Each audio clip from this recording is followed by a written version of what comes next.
Good morning, good afternoon, good evening, everyone. Welcome to this webinar on how can we make education accessible for all in celebration of the Menstrual Hygiene Day. You know that nowadays 132 million girls are out of school. And from those who attend school, they do so in facilities that don't have basic access to water, sanitation, and hygiene. We know by the joint monitoring program that around the world, 40% of schools have lack basic services for water, sanitation, and hygiene overall. So you can imagine that we are not even speaking about menstrual hygiene facilities. It's just basic water, sanitation, and hygiene facilities. Um, when these menstruating persons, girls, women, or non-binary section, non-binary less uh, defined persons who menstruate can are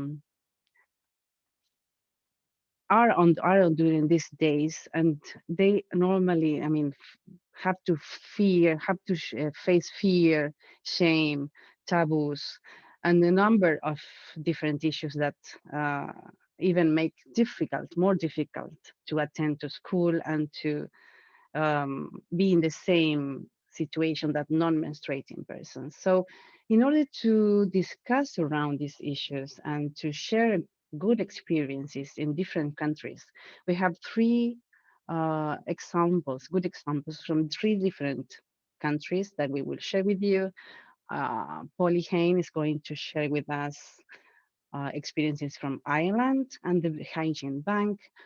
Teresa Calderon is going to share with us experiences from Bolivia and some programs they've been implementing in the Andeans and in the Amazonian communities.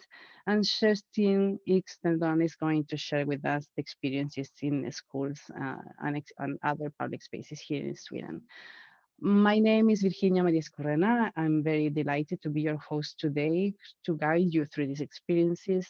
And with no further ado, I'm going to give the floor. I'm work, sorry, as a WASH program manager here at SIWI. And I'm going to then give the floor to Polly Heine with her presentation around the Hygiene Bank and the experience in Ireland, which is the first country in the world who has been granted free access to period products at school. So we will listen to her and her experience. Thank you. Thank you very much, Virginia, and thank you for having me to talk at this event today. So as Virginia said, my name is Polly Heine. I'm the project coordinator for the Hygiene Bank Edinburgh, based in Scotland, and I work for the Hygiene Bank head office as well. So first of all, I'm just going to take you through the work that the Hygiene Bank does, and then how our work tries to make education accessible for all. So who are the Hygiene Bank? So the Hygiene Bank is a national grassroots charity giving hygiene, personal care and cleaning products to those of us who need them across the UK, and our aim is to tackle hygiene poverty. We have over 150 community projects across the UK, all run by volunteers. We collect new and unused toiletries and distribute them through our network of community partners. So these include women's refuges, food banks, homeless shelters, and especially schools. And they then distribute these products to their service users to tackle hygiene poverty. So what is hygiene poverty? So hygiene poverty is not being able to access many of the everyday hygiene and personal grooming products that most of us take for granted. The reality of a low income is that it restricts people's options, leaving us with choices of whether we heat our homes, pay our rent, eat, or be clean. So these are just a few examples of how hygiene poverty can manifest itself. It's washing your hair, body, face, clothes in the same cheap washing up liquid used for the dishes. It's not being able to change your baby's nappy as often as needed and scraping out the contents and reapplying it. and particularly relevant to today on World Menstrual Hygiene Day, it's being housebound because you have no access to period protection, and so you're left having to improvise with socks or toilet roll or newspaper. So despite the UK being one of the richest countries in the world, 1 in 5 people still live in poverty in Scotland. Often we think of work or having a job as a route out of poverty. However, 2/3 of these people are defined as living in in-work poverty. So they have jobs and work to go to, but the funds still aren't enough to meet their basic essential needs. Research from the Trussell Trust shows that long before people go to a food bank, they stop buying themselves toiletries. So when people are restricted with funds, it's often one of the first things to go. Obviously, the levels of poverty in Scotland extend to children, with 9 children in a classroom of 30 living in poverty. And of course, hygiene poverty is a barrier to education. Recently, we heard a story from one of our local community partners. They were working with a young girl, and her attendance rate at school was just 18%.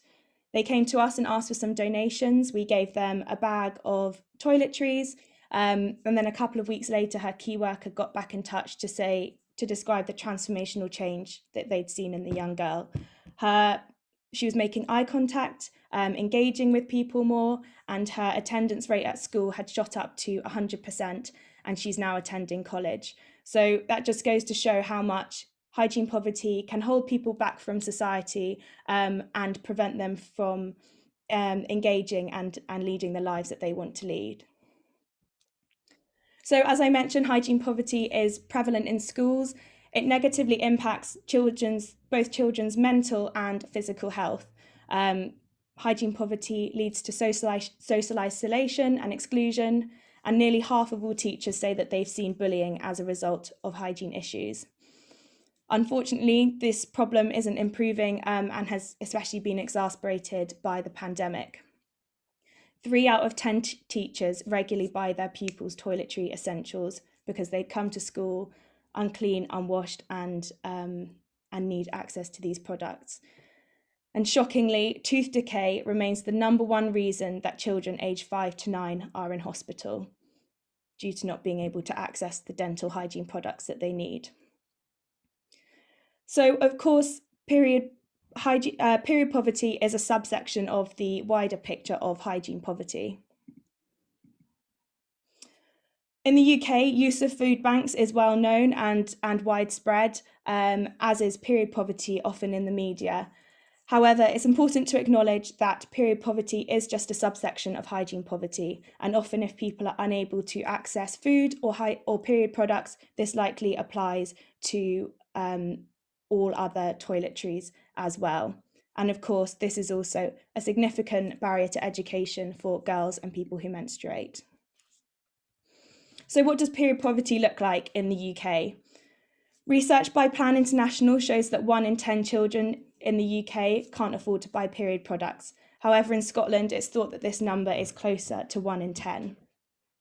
Through our work at the Hygiene Bank, we often hear stories of children missing school because of their periods, or having to improvise with socks or toilet roll or newspapers as they don't have period protection.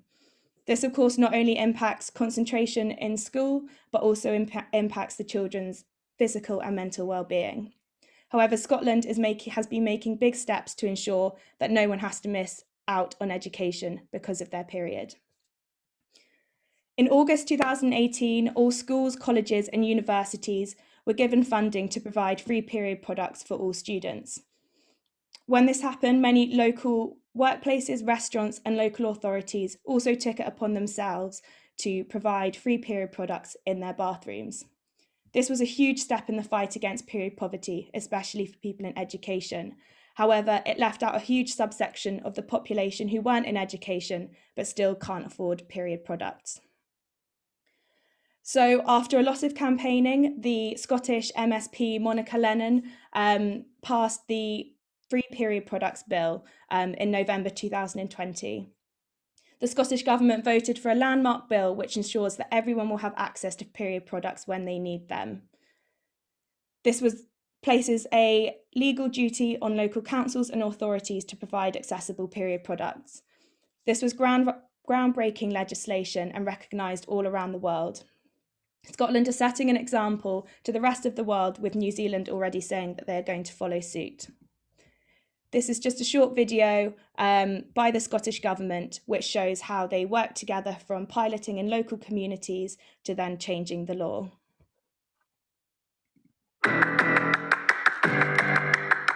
It has many names, but dealing with your period should be simple. For many it isn't, and the Scottish government.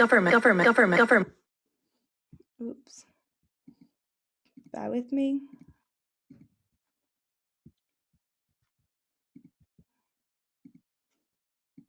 Apologies, PowerPoint decided to quit. Here you go. It has many names, but dealing with your period should be simple. For many it isn't, and the Scottish Government decided to do something about it. We started a pilot scheme in Aberdeen, targeting low-income groups. The aim was to better understand the issues and how best to support people. The findings were clear. A lack of period dignity and access to period products negatively affect many people. Things had to change, so we committed funding to provide free period products to people who menstruate at school, college and university, helping up to 400,000 students. Stirling High volunteered to be the pilot. We wanted to take what was just kind of starting out to happen here and take it a bit further and make it more widely available across the school. With the badges that we all wear, because they're pink as well, so they can be seen really easily. And we have the pixies on the toilet doors that are seen, so everyone knows that there's stock in there. Even talking to a teacher about periods, a couple of years ago, would never be a bit weird. Yeah. Whereas now we can just go in and say to Mrs. Harris or whatever, we're doing this, can we get this? And it's just a much more open conversation. There was a definite attitude change and it's really positive. We also announced funding to expand access to period products for women and girls on low incomes through Fair Share. To date, almost 80,000 have accessed free period products. The Scottish Government, Parliament and other public bodies made period products free and available to staff and visitors. More funding was announced to expand support across Scotland, leading to increased availability in public spaces such as libraries and community centres. Local authorities played a key role in expanding access to products following the significant investment from Scottish Government. It also raised awareness of alternative solutions such as reusable products and helped tackle the stigma around menstruation. We started small and grew. We talked. We listened, we shared, we made a difference. Then we made it official. The Period Products Bill gives us the opportunity to build on our groundbreaking work so far and to lock it into legislation for future generations. And we'll also continue our work to increase openness about periods and ensure dignity and respect. So far, we've helped many of the 1.5 million people in Scotland who menstruate. But there's more to do. And we need to bring the whole of the country with us, especially right now. Ensuring that people have access to period products is a matter of basic equality. That's why in 2018, Scotland became the first country in the world to make period products available for free in schools and colleges. And it's why the Scottish Government significantly improved the availability of free products in public places. And it's why we've worked with third sector organisations to expand access to period products for those on low incomes. It's also why we think the passing of the Period Products Scotland Bill is so important. The legislation creates a universal right of access to free period products. It will therefore make products more easily available, it will promote period dignity, and it will improve the lives of many across our country.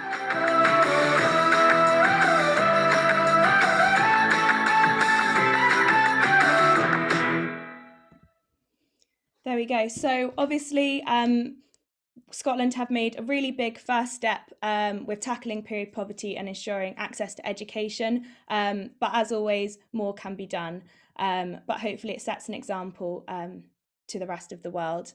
Thank you very much for listening. If you're interested in finding out more about the Hygiene Bank, you can visit our website, follow us on social media, or get in touch. Thank you very much. Thank you, Polly, for this very, very interesting example on how to link in practice the dignity of students at school and a very good solution that paved the way for other countries to copy it. And I think it was excellent to share this with us. Thank you very much. I'm giving now the floor to Teresa Calderon. Teresa is a communication specialist for development and the consultant for Urban Decentralized Sanitation Program financed by UNICEF and the Swedish Embassy in Bolivia. She will showcase for us the programs that target schools in Bolivia. The floor is yours, Teresa.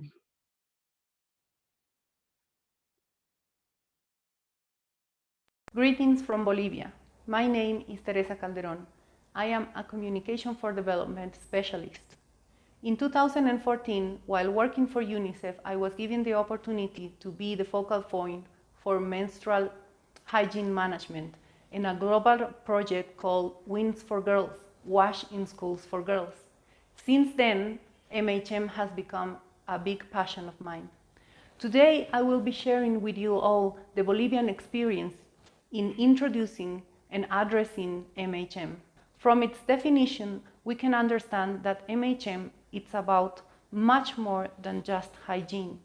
It involves individual knowledge, self-esteem, empowerment, practices, and it relates to health, water use, environment-friendly waste disposal, and above all, education. WASH, including MHM, is present in mainly the Sustainable Development Goal number 6, though it matters to achieve other SDGs. Menstrual hygiene requires and contributes to many other goals, including education. For example, entails sensitized, capable teachers to ensure truthful, opportune information reaches pre-menarche girls, while at the same time contributing to achieve inclusive and quality education for all, helping to keep girls at schools. This also contributes to gender equality and sustainable economic growth and opportunities. In Bolivia, 2 qualitative studies were conducted within WASH in Schools for Girls project on the challenges faced by girls at schools during their periods, one in the Andean region, the other one in the Amazons. Findings in both areas were similar in many ways.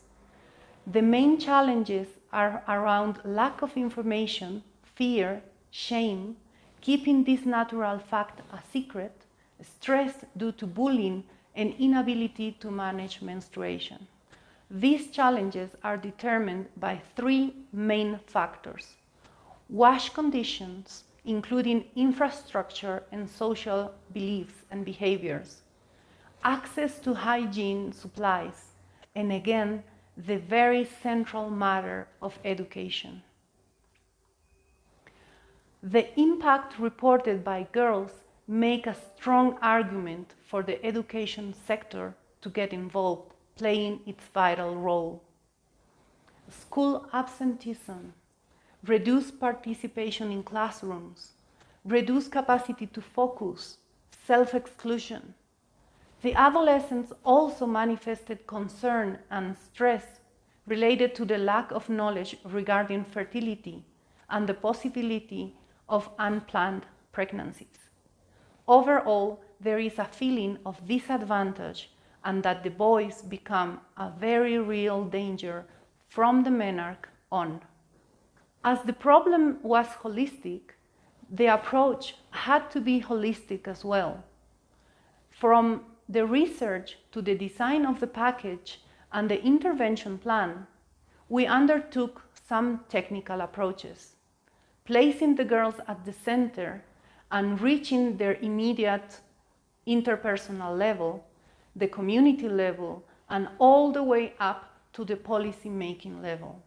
The package, context-specific, consisted of various communication educational products, including videos, a radio program, and printed material, as no single item could effectively promote individual or social change.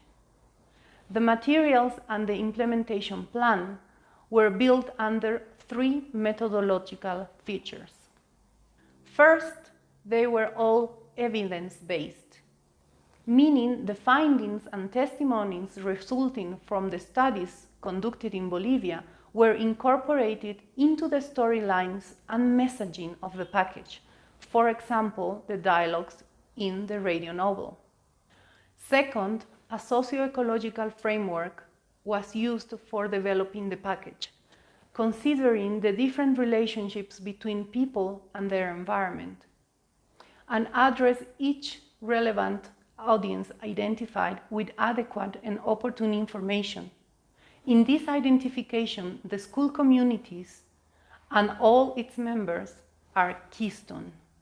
Third, the package was built using education by entertainment approach, aiming to connect the audiences at an emotional level, addressing values and behaviors to enhance cognitive information.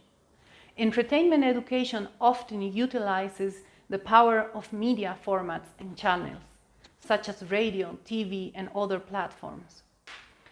And it is excellent for accompanying formal and alternative education processes, addressing taboo issues, promoting deep reflection, dialogue, and eventually leading to social and individual behavior change.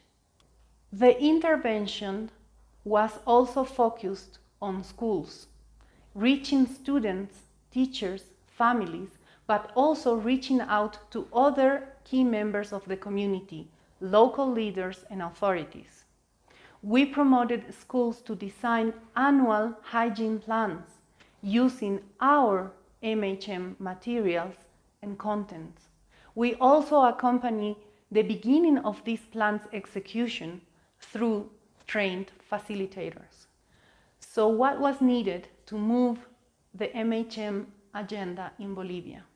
Contextual evidence, of course, as without it is impossible to build arguments and content. Then resources to build a comprehensive package and resources to undertake a continuous dissemination and advocacy process, as well as for monitoring actions and feedback gathering. Cross-sectoral alliances between WASH and education sector is vital, as educative authorities and schools leadership is fundamental. Finally, human talent to energize the beginning of the implementation in schools and push the school's leadership. In Bolivia's case, this human force were young professionals finishing studies in social careers and wanting to fulfill practical hours. Lastly, I would like to share with you some takeaways from our lessons learned. First, be sure to generate strong evidence that allows you to identify not only the challenges, but also the audiences and the key messaging needed. Have in mind, education and sensitizing needs to reach a larger audience, not only girls and adolescents. Promote alliances, especially between WASH and education sector. Place the girls at the center of your intervention to empower them. Encourage intra-family dialogue. Focus on long-term processes, building materials and implementation plans that serve that needed process with a communication for social change orientation rather than only oriented to individual behavior change. Advocate to improve WASH conditions and WASH facilities in schools, and to generate agreements within the schools to address bullying, harassment, and to access and deliver truthful, opportune information, training for teachers, and tools. Finally, take this golden opportunity MHM offers to address other important issues, such as prevention of violence, gender roles, gender equity, even environmental issues and sexual health and right issues are easier to address with MHM as an entry point. Thank you for your time today. It was very pleasant for me to be able to share this little experience with you all, and I hope we'll be able to share a little more in the debate space. Bye. Thanks, Teresa. So interesting from your multiple points. Just a point of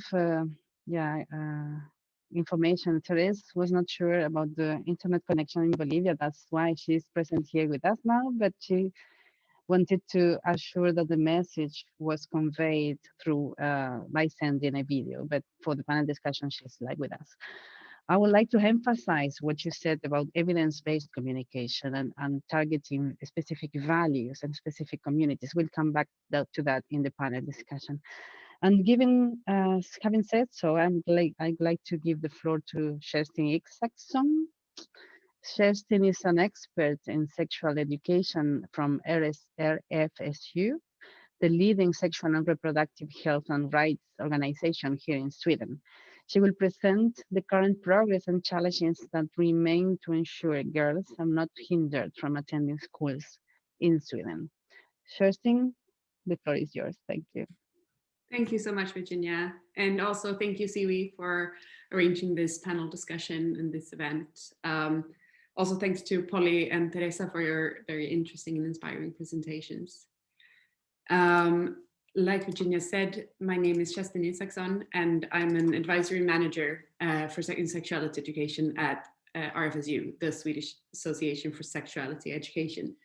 And we're a CSO that has been around since 1933 in Sweden, working for everyone's right to their body and sexuality, of which menstrual health is obviously an important part. So when it comes to Sweden, Sweden is generally quite a good country to menstruate in, but there is still a need to talk about these issues and safeguard what is working today, and also advance and get over the obstacles that we actually do see. Because even though menstruation is a natural bodily function, which millions of people around the globe are experiencing as part of their lives, it's still shamed, silenced, and hindering people's rights to education and health, because it is an issue of human rights, both equal access to education, but also menstrual health in general is an issue of human rights, and it's also an issue of gender equality. So we need to keep talking about this to overcome shame, stigma, economic issues, and so on. When it comes to Sweden, some of the issues that we can see when it comes to having equal access to education and other social services, we actually do today have the honor of being able to present brand new statistics that were brought from the organization Mensen. The first of its kind is this survey. It asked 16 to 21-year-olds in Sweden about their experiences with menstruation. So for the first time, we do have some numbers on period poverty in Sweden, for example. One thing we can see is that period poverty actually is not a very big problem in Sweden. 95% of those asked had never had issues affording period products. However, that still leaves 1 in 20 who say that they do have that issue, and I would say that only 100% is what we could find acceptable. What is more concerning is that 16% of those asked were experiencing a concern in their everyday life about affording period products, which is also an issue of health and full participation in school. And it's not only about being able to buy the products, they also need to be available to you when you need them and feel socially available to you. And there we can see that actually 11% of those asked had actually missed school due to lacking access to period products. And 1 in 10, only 1 in 10 said that they fully agreed that they could get period products from their schools, even though we feel that that should be it should be a necessity that you, if you do need period products in school, you should be able to go to school, the school nurse or to a teacher and get help and get access to it.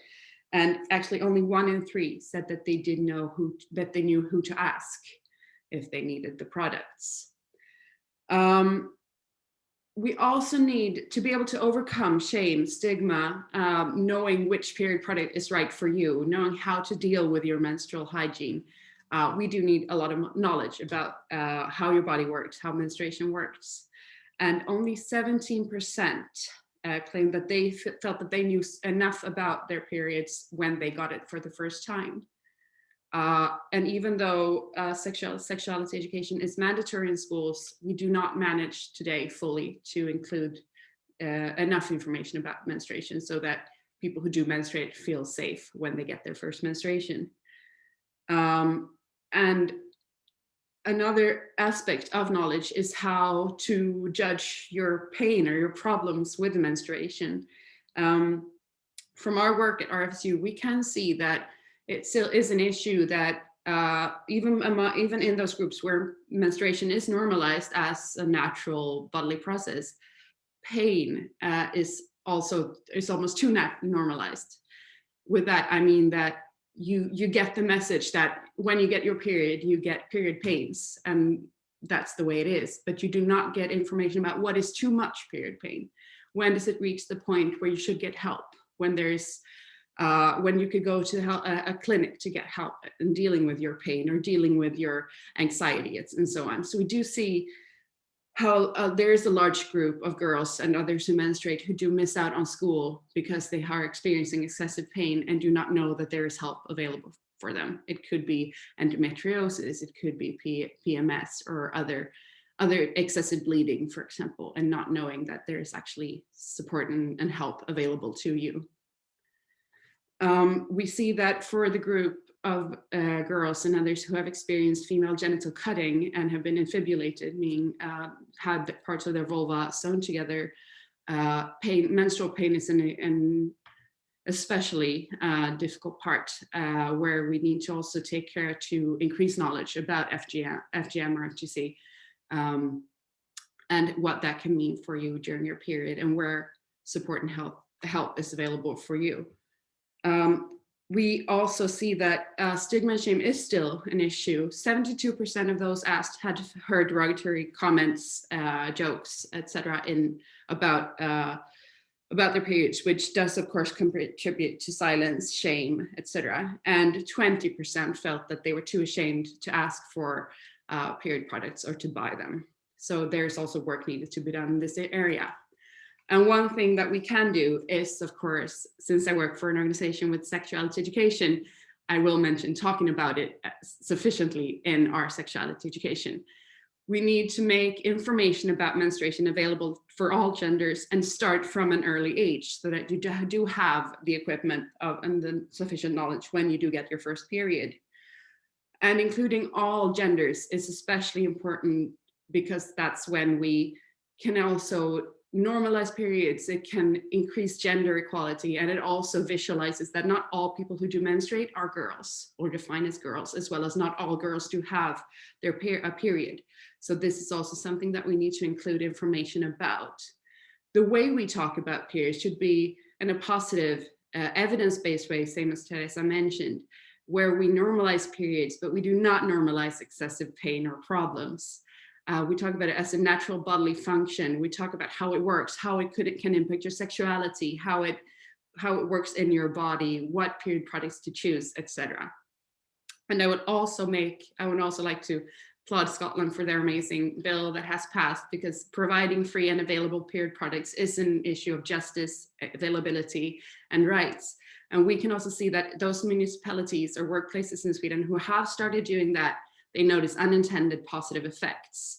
More talk about girls' and women's rights, more talk about sexual health, more questions about gender equality, and more people coming to the school nurse or the youth clinic to ask questions, raise issues that are important to them while using the excuse of collecting period products. So we can see that it creates more conversation about these important topics.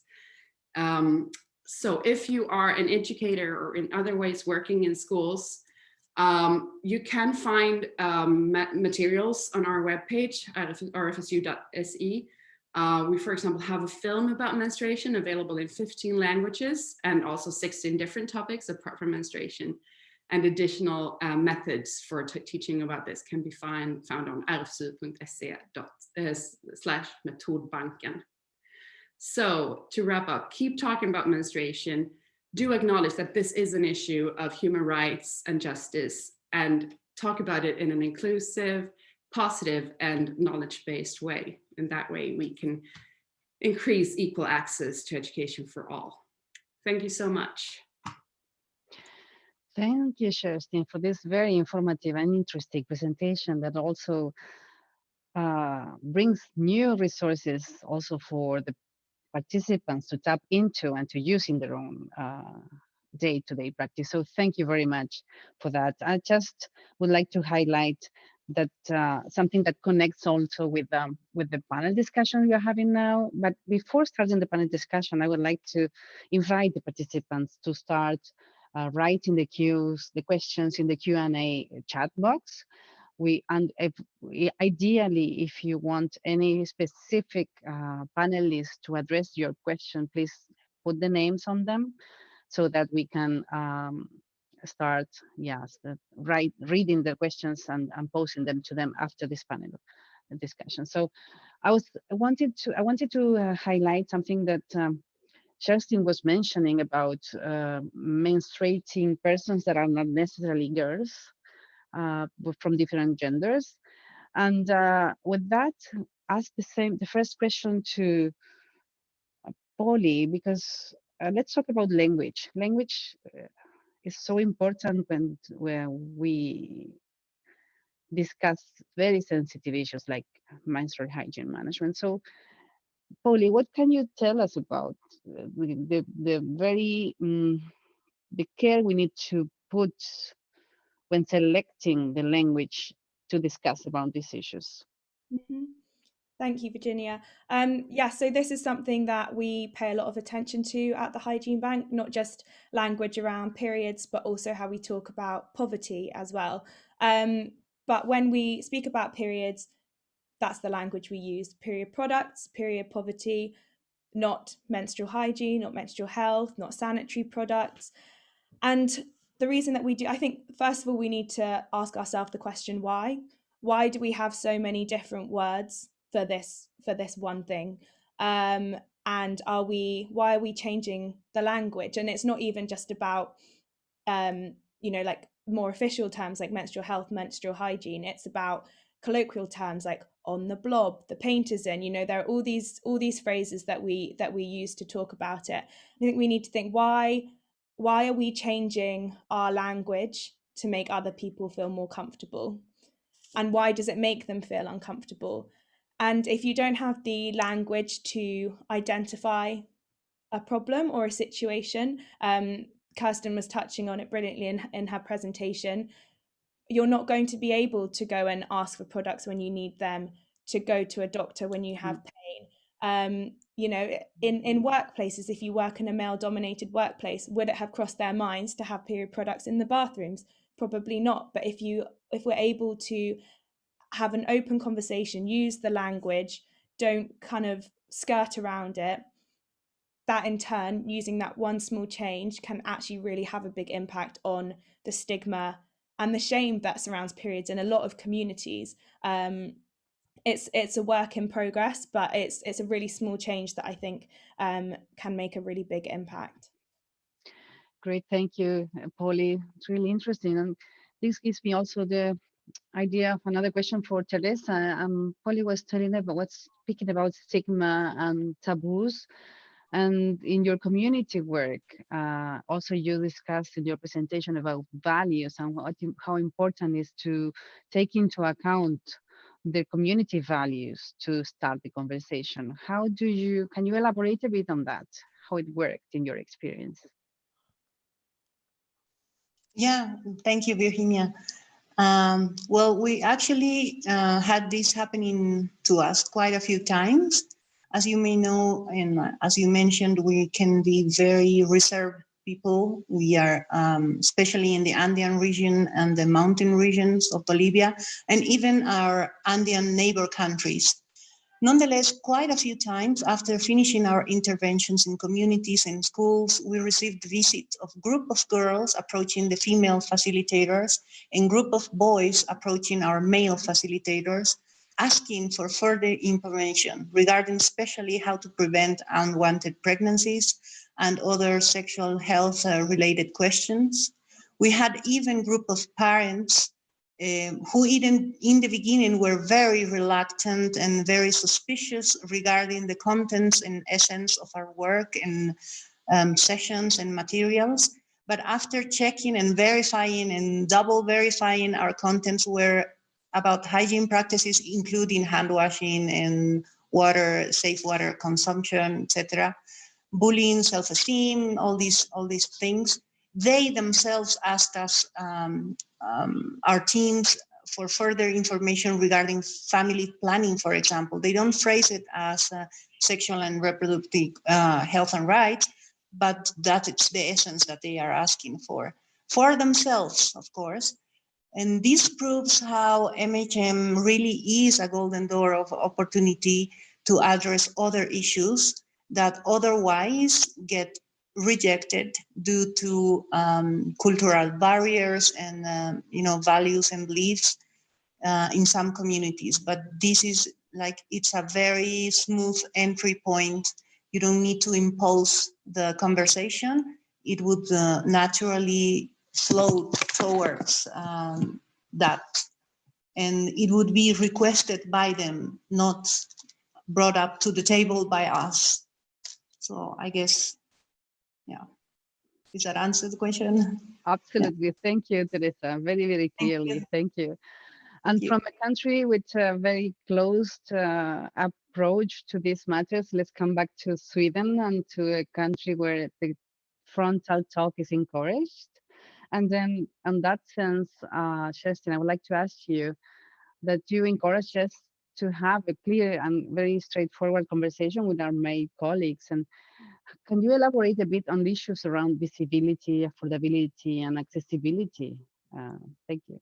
Yeah, absolutely. I think that both Polly and Teresa also, of course, have touched upon the importance of availability of products, but also making the issue being able to talk about the issue of periods and menstrual health. When I think that there's an important point being made in making when the products are available for free, they also need to be visible, because when they are visible, we increase the opportunity to start talking about the issue and also start normalizing it even more. And having them visible, not just having them, you could go to your teacher and ask and they will have it in their desk drawer, but actually having them visible in school toilets or in another place visible, so that you know that they are there. And it's that also sends a signal. It communicates that this is a place where we assume that people who menstruate will be. We assume that people who menstruate are part of our school, that this is part of your experience, of your health, of your body. And I think that Polly mentioned something important about male-dominated workplaces. If we move from schools to maybe the workplace, to also in a male-dominated field, there too have menstrual period products available to show that we assume and we want to show that women and other people who menstruate are part of this workplace, are part of our culture, or part of who we consider a part of the us. It's also an important signal to send.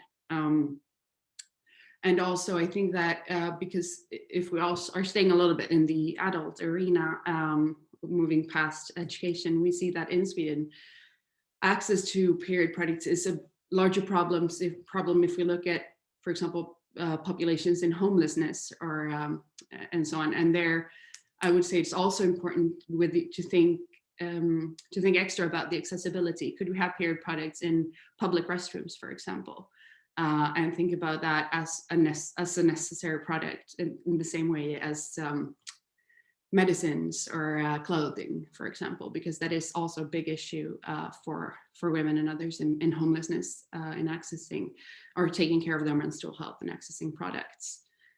So I think that's also an important addition. Thank you. Great, thank you, Kerstin. Very, very clear. The visibility, yeah, it's a key issue. We have a question from Mayaya Mak from Tanzania. It doesn't explicitly say to whom she's addressing this question, but let's launch it. And any of you who are familiar with this or want to contribute, please feel free to answer. She's asking, how can we collaborate internationally? The situation in Tanzania is difficult. Some girls and women need to use condoms to hold the menstruated blood during menstruation.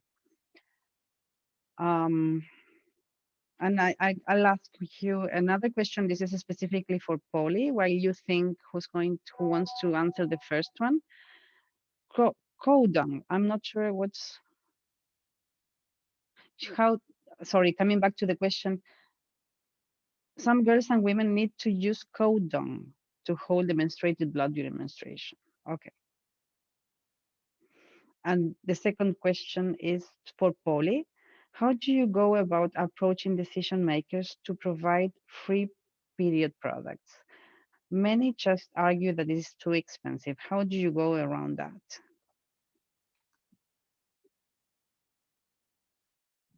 Who wants to answer the first question from Tanzania, and then we go to the second to Polly.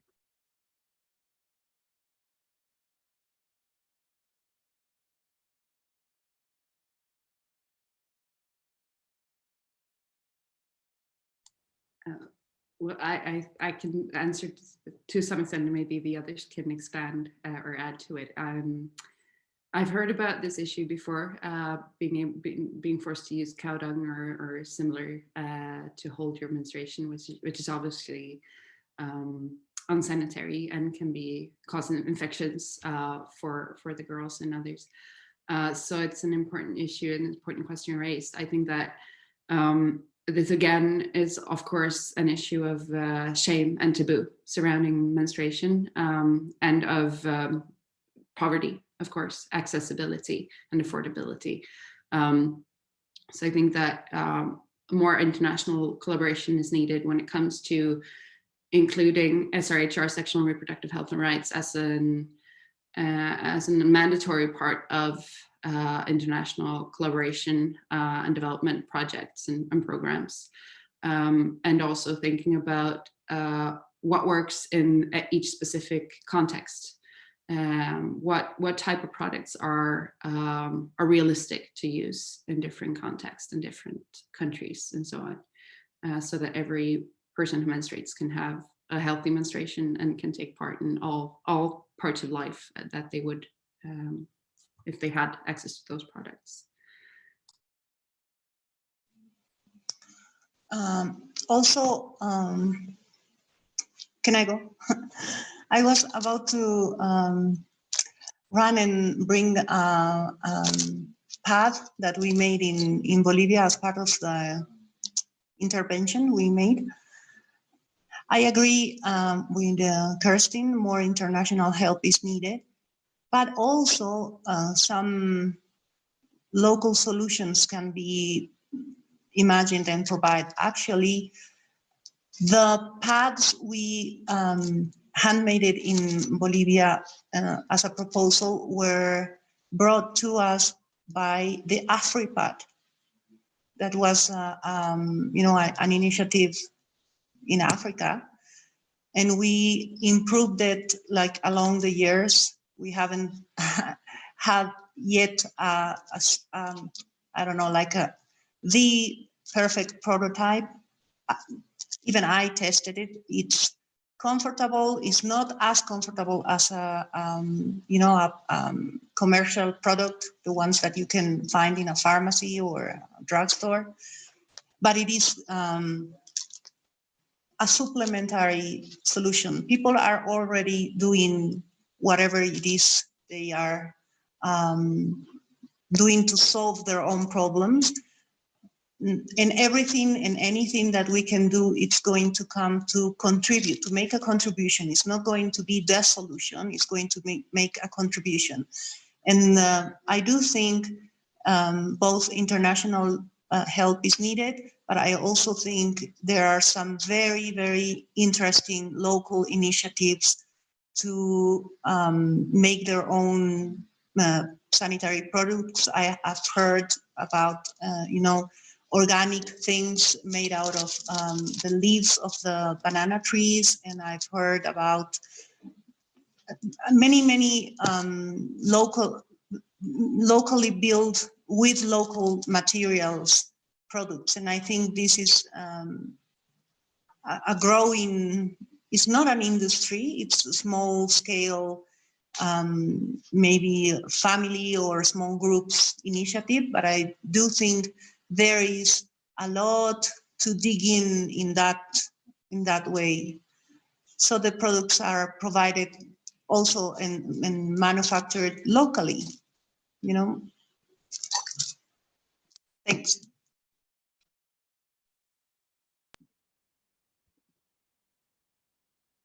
Thanks, Teresa. I'll give you Polly. Do you need me to repeat the question or the question? It's okay. I think I got it. Great. Thank you. So yeah, the question was about how do we convince decision makers to provide free period products as it's an expensive policy.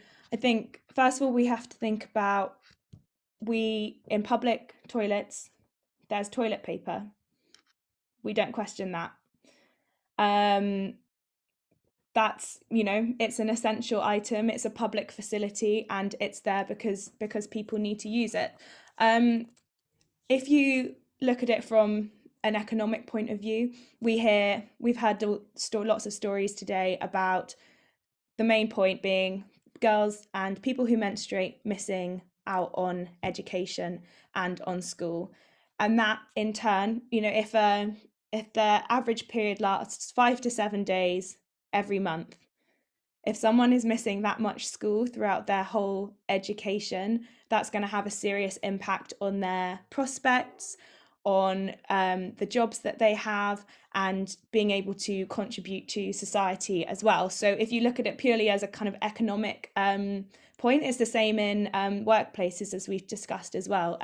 If people are missing work because they don't have products, and even if they are in work, if they're having to use newspaper or toilet paper, will their concentration be the best it could be? Will they be engaging and working as well as they can?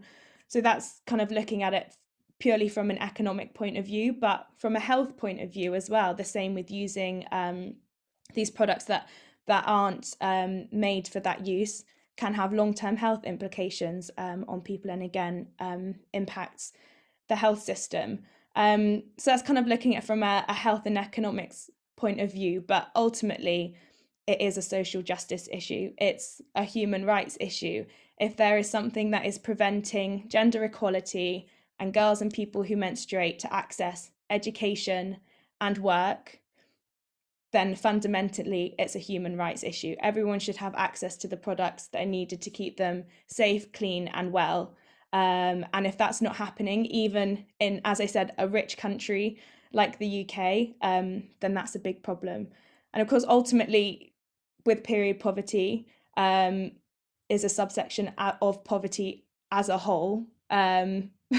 So being able to solve poverty is the ultimate goal, but it's not just about affordability, it's about accessibility as well. We hear stories from women's refuges of people who are in domestic violence, abusive relationships, and these products are being withheld from them as a form of coercive control. So they're not able to access the products. They might be able to afford them, but it's about accessibility. So even if we did solve poverty, end poverty, there would still be that accessibility issue. So I think that those are the reasons that has led to this policy change. And it's unjust that people in this day and age can't go about their lives because of access to these products. And I think that's really the bottom line. Thank you, Polly. Thank you, Teresa. Thank you, Kerstin. I think we have to wrap up this very, very interesting webinar. Thanks for your participation, for sharing your experiences. I would like to highlight just 2 or 3 points that have been emerging and repeating in the webinar, and that's basically that 1/4% of a menstruating person time menstruates. And if we can't go to school during the days that we do menstruate, it means that 1/4 of our time will be lost without the opportunity to have education. And that puts ourselves in a very unequal playing field with boys or with non-menstruating persons. And that goes throughout our career and our economic life. So that's something we have to focus on. Another point I would like to highlight is about local values and local solutions that Teresa also pointed out. We do need to address this in a very localized manner, to respect values, to speak the language that people need to listen to. And we have to think, or we can recommend thinking on local solutions that really tap into local resources and solve the issues that we find locally. Another takeaway for me is like follow the leaders. If Ireland could do it, if Ireland could pass a bill for free access of period products at schools and in public spaces, many countries can. Not all, probably, of course, but many countries can, and that proves that it's feasible. It's a feasible solution, and that brings us to the last point, which is visibility, affordability, and accessibility, and the difference between all of them. It's not about affordability; it's about, as Polly and Kerstin pointed out, it's about accessibility when we need it, and visibility. We are there, menstruated persons are there, and we are part of working spaces, we are part of schools, we are part of daily life. So let's visualize it step by step. It's not an easy issue to visualize, but yeah, it's when we are in a learning curve, we are in a learning process, and I think we are a couple of steps forward now. So yeah, thanks a lot for everyone for the participation, and I hope it's the first step of a series of webinars and processes to increase this, to improve in this area. Thank you very much. See you next time. Bye-bye. Thank you. Thank you. Happy Menstrual Hygiene Day. Thank you. Thank you so much.